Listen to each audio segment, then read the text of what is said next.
creating a custom order using hot buttons on Lightspeed Trader. First, log into your Lightspeed Trader account.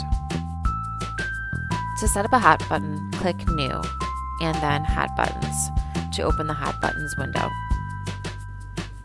In the Hot Buttons window, right-click and select Settings.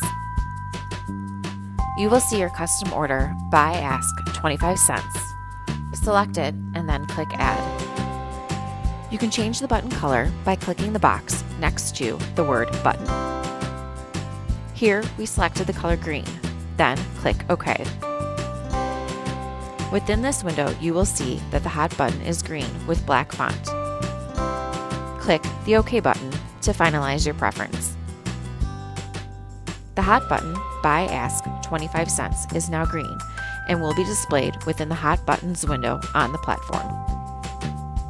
Now that you know how to create a custom order using a hot button, check out our YouTube channel for other videos on the trading platform.